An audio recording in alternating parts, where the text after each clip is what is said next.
Hi, everybody, and welcome. This is EdTech Chat and Chew number 45. This is our third year running.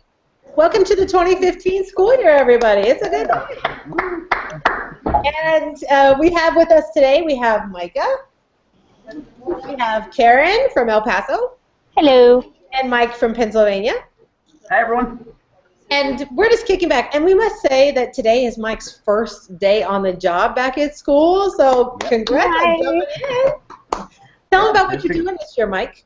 Well, it's exciting. You know, this is my 19th year of teaching, but this is my first year as a science teacher. And, you know, science is something that I've always loved and been passionate about. And early in my career, if you would have asked me, I would have said, you know, one day I want to be an elementary science teacher. But this is really like a dream come true. And it's going to be fun just to, you know, get kids wondering and exploring and getting their hands dirty and blowing stuff up and doing all the cool stuff that you can do in a science class. So I'm excited. That is awesome. And then Karen, your role has switched around a little bit this year too. Tell them what you're up to. Well, I'm still an instructional technology specialist, and I'm just serving elementary campuses in our district, so that's a hip, hip, hooray. I have 16 schools this year, and I've been working very closely with early childhood. And in this early childhood space, you're getting them all like the coolest toys. You know what? We're definitely educating our campuses about all of the cool toys. So I've been, you know, buying some on my own. I've been utilizing our technology, well, TCEA, to kind of teach some of our teachers about coding. And so, yeah, definitely all sorts of cool toys. And some I buy myself and then share with the schools because I just can't help myself. Toys and tools are the same thing. It's all right. For learning, it's great. All right, Micah, tell them what you're up to this year. You betcha. I am still working with 2 elementary campuses very closely, but also working with this awesome lady to mentor a new group of Chromebook people. So we have, 12 crew members this year. One of them will be piloting Android tablets. So it's a little bit different. A little bit different, but it's exciting all at the same time. A lot of these people, we even have a PE teacher this year, so it's going to be really exciting to see how we can help them not only work in their actual curriculum areas, but then find the right tools that go along for them. So it's going to be an awesome year. I'm excited. It's good, awesome stuff. Okay, so Mike, I think, and Karen, we should just kind of talk about what's happening this year. So Karen, let's start with you. What are some of the things that you're working on? Well, actually, right now I'm at a high school. In our district, we're rolling out laptops one-to-one, and so that's very big. We have a Power Up initiative, and every student here in EPISD and teachers are receiving their Microsoft 365 account. And there's just a lot of exciting things happening with BYOD, and I mean, it's just amazing. We also have in our early childhood, pre-K through first grade, we'll be utilizing iPads, probably about 6 to 8. In every classroom that we have that's Title Campus. And so we're working on really tying in good quality lessons that show students are learning and that can be very creative utilizing the iPad. And so there's just a lot of really exciting things going on right now. Yes. I love it. All right, Mike, what are you working on these days? Well, I mean, those of you who have watched past episodes and known me for a couple years know that I'm a kind of a, you know, let's jump and then figure out where I'm going to land later kind of guy. And so, you know, what's been going on this year is now that I have students, you know, the last 2 years since I was kind of working as an instructional coach and a curriculum coach, I had to, you know, find people that had students to do some of the cool things that we've been talking about. And now that I've got my own students, I'm just jumping into it. And so, I started this global garden project where we have schools from Cameroon and the Dominican Republic and 3 schools in Kenya and Uganda, and a couple schools all over the United States that are going to have their own community gardens. And the gardens are going to be used for 2 different purposes. One, for teaching kids. So here in my science classroom, I'm going to have 2 parallel gardens that we can do some experiments in, we can try some different things. But we also have a large community garden that we're going to be used to grow food for the food pantry. And every school that has a garden is going to be using it to help their community in some way and also to teach kids. And then once or twice a month, we're going to have group Skype calls or Google Hangouts or, you know, some kind of collaborative call where we're going to bring in experts from around the world to teach us about gardening and teach us some different things. So right now I'm in the process of setting up a connection with the Mita Teaching Farm in Kenya, who are going to talk to us about how to grow, you know, some different vegetables. I'm working on a couple of different botanical gardens, the New York Botanical Garden and the Bellevue Botanical Garden in Seattle, just outside of Seattle. So we're working on these partnerships where maybe they can teach us about the different growing zones, or when the right time to plant seeds are, or how to compost over the course of the year, so that all of us can learn. And then in addition, we're going to have individual calls between the different participating members where we can help each other solve problems. So I know like the Chiri Education Center in Kenya, they have the issue where they don't have a lot of space or materials to build a garden, but they still want to work on growing food and teach their students how to grow some of their own food so they can take that back to their individual places in the Kira slum. And so we're going to have to help them design some kind of garden that is, will work in their small space. And so those collaborations are going to be happening. So that's really exciting. And actually, my fourth graders today, on our first day of school, we had a Skype call with a group of teachers in Morocco who are going to be participating in our project, so that we could share a little bit with them and talk to them about the project. So that was kind of cool. Most of my students had never heard of couscous before, so we had a lesson on couscous during right before lunchtime in fourth grade. So that was kind of fun. But in addition, we have a couple of other awesome projects that are going to be going on. We all believe strongly in global collaboration and global connections, and so we're going to be bringing in those really awesome people from around the world. Jillian Morris from Sharks for Kids, Cameron Young, who's the snake guy, is going to be talking to my kids. So I've got all of these awesome different parallel projects and great Skype calls and different things going on. So it's a bit overwhelming because I still don't quite know what I'm teaching as a science teacher, but we're just going to make it awesome, and kids are going to have a good time. I want to be in that class. I was just thinking the same thing. Hey, Mike, is it too late for a class to join in on this global garden project? No, not at all. Not at all. Yeah, the link to the website is global-garden.weebly.com. Yeah, so take a look and send me an email, and we'll get you in. And there's no limit to how many schools get in. For the group Skype calls, when we talk to the experts, we're going to be capped by the number we can get into a group call. But if we have to record them, and I think we're going to have to for time zone purposes anyway. We're going to have to record some of those calls, and if you can't be in the call, if it's a time that doesn't work for you, then we'll record it, and you can get that information otherwise. So yeah, I mean, it's the first time I've ever done this particular project, and I'm sure there's going to be bumps along the road and issues that we run into, but we're looking to get as many different schools involved as we can. So, yeah, and if anyone's watching and wants to join, definitely, send us an email or contact me directly on Twitter, and we'll figure it out. Genius, absolutely genius.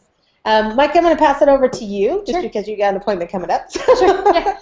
So I'm working with pre-K through fifth graders especially, and their teachers to talk about workflow.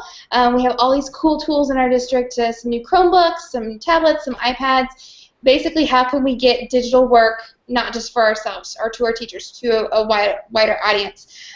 So we've been playing a lot with submitting things through Google Classroom. I'm a big fan of Seesaw right now. Have you all heard of Seesaw yet? Karen, I'm seeing you grin. Yeah, that's awesome for the primary babies. It's a my kindergarten teachers and first grade teachers just got into it last year and they loved it. Yay! And it's Android version now too. I'm hoping it'll go web-based soon. But it's cool because we have both devices and it can be used by anyone. And they take a picture of their work and they can voice over their thinking, and it can be shared directly with parents, which is pretty cool. So yeah. Lots of good things there. And the other things that we're working on is, gosh, it's mostly just been rolling out what is the latest updates in the Google environment. Now you have text to, or speech to text in Google Docs. Sorry, I just got really excited because in Google Docs and things like that, you can leave comments and feedback, for kids. Now you can do it with your voice. You can leave voice feedback through the read and write extension. And talking about workflow, how awesome is that for a teacher to be able to, instead of sitting there and having to type comments or write comments, I think when all of us started teaching, you had to do everything by hand, and it took forever. And now you can just record something for Johnny to tell him, hey, you need to work on this or that. That's awesome. And I come from middle school language arts. To grade essays this way is a happiness like you don't even know. It's very exciting. So that we're working on. Really seeing a lot of teachers. I've just been spending a lot of time in those classrooms teaching them about the environment of shortcuts and Control W, how amazing that is. We had a chance to go listen to Alice Keeler, who does a lot of things on Twitter. She had a session here in Southeast Kansas that we drove down to, and golly, it's those shortcuts. I've been in the nerd world forever, but Control W, I just hadn't used, but close windows, oh my golly. Control L, highlights URLs, she puts it like this, like at the top of the page. You highlight the URL so you don't have to go up and click, highlight, Control C, copy, and you can move it into something else. So yeah, just a few of those things make workflow easier for everybody. So those are a few of the things we're working on. Also, the Global Video Exchange Project. Mike, why don't you tell them just a little bit about that one? Yeah, last year that was this. I mean, we had so many awesome projects that we did as a podcast group, but this one was really how we kicked things off, and it started the year out great. Basically, how it's going to work is just like last year. We're going to sign up anyone that wants to participate, and we're going to put you into groups of maybe 10 different schools or 10 different classrooms together in a group on Skype. And every week, we're going to push out at the beginning of the week. One of us from the podcast crew is just going to ask a simple question, like, what kind of foods do you eat in your area, or what do you do for fun, or what are some of the animals that live around you? And you're going to have a week to put together a video that your students are going to have a week to put together a video answering that question. And so the group that you're in might have schools from all over the world. So you may be learning about the different animals that are in Texas and Alaska and Canada and the Dominican Republic and Nepal and whatever, whoever happens to be in your group. And last year we had a really nice international community, so we had answers from all over the place, and it was just a great way for kids to get creative. And we had some really amazing creative videos. I know the one high school group in Canada was amazing. They were just great. But yeah, people from all over did a great job, and kids got to share. But more importantly, they also got to learn about different cultures and different areas from all over the world. And so it was a big success last year, and we'll probably kick it off. We'll probably start sign-ups in the next week or two. And then we'll kick it off the first couple weeks in October. Beautiful. Beautiful. I can't wait. It was such a great success last year to do it again. All right, Karen, let's hand it over to you. What are some things you're working on these days? Right now, we've been completely focused on this laptop rollout, and so that's what I'm doing here until the 16th, because we have 9 large high schools and 2 smaller high schools that we're rolling out laptops to, and so it's taken a huge team effort to make sure that we're on every campus and everything is going smoothly for this one-to-one deployment, and it's been great. And so afterwards, then I can focus a little more on getting to know my new campuses, because I've got like I said 16 this year, whereas last year I had 7. So big focus going to be on making sure I really hit, I don't want to say hit, but I want to really work on being more global with my teachers and exposing them more to Skype in the classroom. And then of course we're really trying to just get our teachers to innovate more and be more creative with the tools that we currently have. And so in our high schools, hopefully their older technology will be passed down to our middle and elementary schools. So we'll have more devices that we can actually begin utilizing. But right now, the big focus, even though I'm elementary, is being out here at the high schools until the middle of next week. So, and then I can start planning out more. Well, then we have good things waiting just down the road. So it'll be awesome. Yeah. One last little thing, and then we'll wrap it up for today. But these are kind of an interesting little tool that you can use in the classroom now. This is Hexagonal Thinking, and it was shared to the Skype Master Teachers this summer at ISTE. But it's a great way to make thinking visual if you're trying to figure out something that is a bigger system that you're trying to work through. So if you ask the students a large open-ended question such as, what if every kid could be connected in Skype to connect with the world? What would that do for them? Well, then you would take the green, it's kind of a blue-greenish, but you take the green and you would list ideas that this would do for kids. So it might be that they would understand different perspectives, they would respect cultures or whatever. And the students can draw on them, they can make notes, whatever it is. You can even make them big, you can print them off large version. But we found that if you have smaller groups, printing the smaller option off works a little bit better because they can put one idea per hexagon, and it builds a bigger system. With the bigger ones, you might have 4 or 5 ideas on one hexagon, so just one per little one. So they lay all those out, and the students have to determine as a group all of the blue ones, how are they connected one to another. And once those are done, you leave those on one end of the floor or the table. Then you're going to pick up the red one and list what are the hurdles that are stopping us from reaching that goal. So what are your roadblocks? They put them all back together and decide its position and so forth. So it's building kind of a honeycomb on the table, if that makes sense. And then you pick up the yellow. And what are the bridges between where we want to be and what's hurdling, what are the hurdles that are stopping us, and how can we build the bridges between them?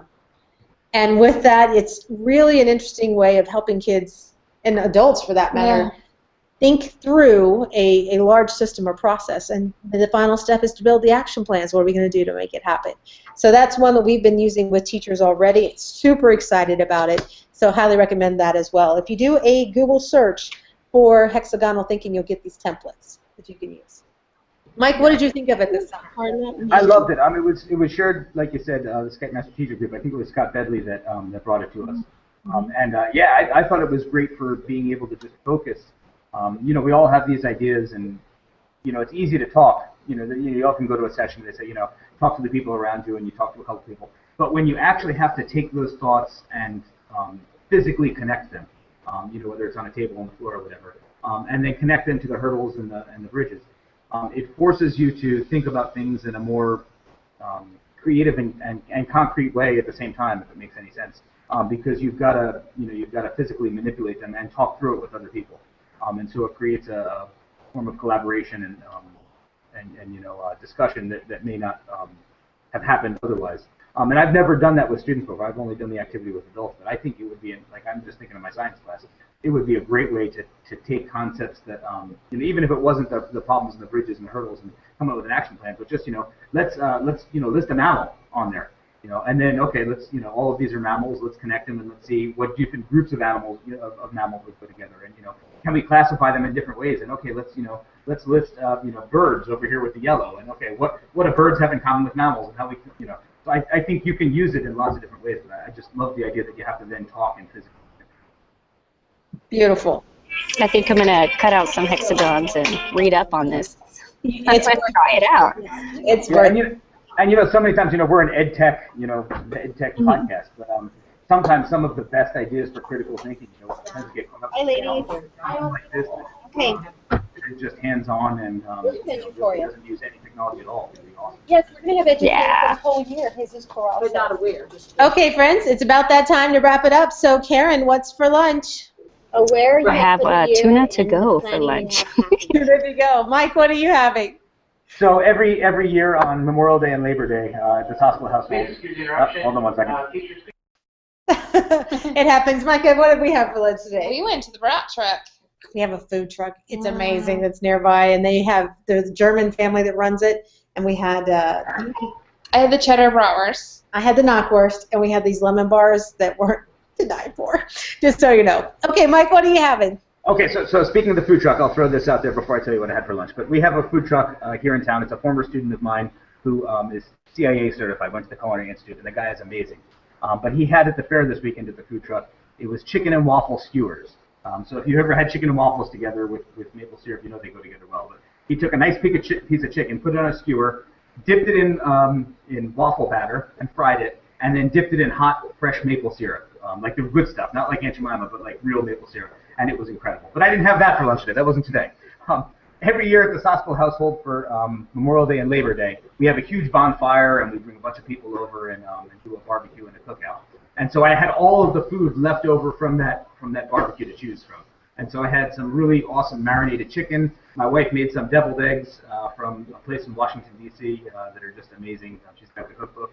I had some leftover cookies. It was all good. It was like a smorgasbord of goodness, in the lunchroom today. So if it's got to be your first day of school and you got to get up early, at least you got that lunch waiting for you. I think you might get the but I don't know, ours wasn't pretty today too. Okay, friends, well that's episode 45, and then we'll see you next week on Ed Tech Chatting 2. See ya. Sounds good. Bye, guys.